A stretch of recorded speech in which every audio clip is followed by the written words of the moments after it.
रही एक नई हॉरर कहानी जिसका शीर्षक है हाईवे की चीख।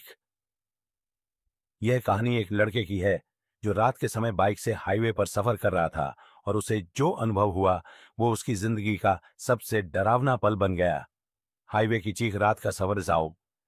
राहुल पुणे में पढ़ाई करता था और छुट्टियों में अपने गांव लौट रहा था। रात के 11 बजे वह बाइक बाइक पर निकला क्योंकि उसे सुबह तक घर पहुंचना था। हाईवे पर ट्रैफिक कम था, ठंडी हवा चल रही थी।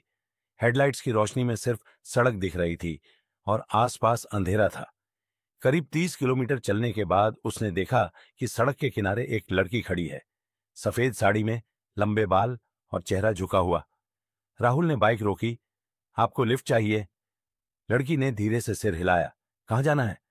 बस आगे, उसने धीमे स्वर में कहा और पीछे बैठ गई। राहुल को कुछ अजीब लग रहा था।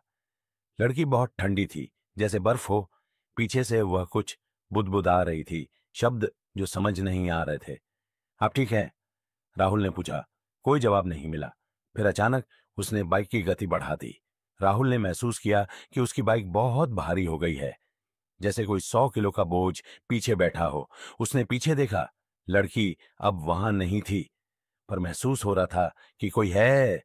राहुल डर के मारे बाइक रोकना चाहता था, तभी उसे सड़क किनारे एक पुराना ढाबा दिखा। वो रुक गया। भाई, एक चाय मिलेगी? उसने कांपती आवाज में पूछा। ढाबे वाला बूढ़ा था। उसने राहुल को घूरते हुए पूछा, तू किस रास्ते से आया? राहुल ने बताया। बूढ़ा बोला, पागल है क्या? उस रास्ते पर कोई नहीं जाता। वहां 3 साल पहले एक लड़की का एक्सीडेंट हुआ था और वो आज भी लिफ्ट मांगती है। राहुल का चेहरा सफेद पड़ गया। बूढ़े ने आगे बताया, वो लड़की शादी के दिन भाग रही थी और इसी हाईवे पर ट्रक से टकराकर मर गई। उसकी लाश भी पूरी नहीं मिली। तभी से हर पूर्णिमा की रात वो किसी न किसी से लिफ्ट मांगती है और जो रुकता है उसकी मौत पक्की समझो। राहुल ने कांपते हुए कहा, मैंने मैं बच गया। बूढ़ा बोला, शायद तेरा भाग्य अच्छा है या उसने तुझ में कुछ देखा हो। राहुल ने वापस जाने का फैसला किया, लेकिन तब तक बहुत देर हो चुकी थी। राहुल ने जैसे ही बाइक स्टार्ट की, सामने सड़क पर वही लड़की खड़ी थी। इस बार उसका चेहरा नजर आ रहा था, आधी खोपड़ी बाहर, आंखें खून से भरी और एक कुटिल मुस्कान। वह बोली, इतनी जल्दी जा रहे हो? सफर तो अभी बाकी है।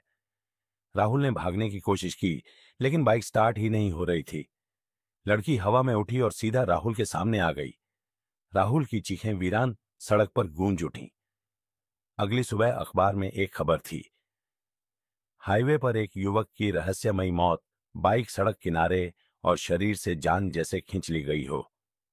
लोग अब भी उस हाईवे पर रात को नहीं जाते। कहते हैं, अगर सफेद साड़ी में कोई लड़की लिफ्ट मांगे तो वरना कहना ही बेहतर है, वरना जिंदगी की आखिरी सवारी बन सकती है।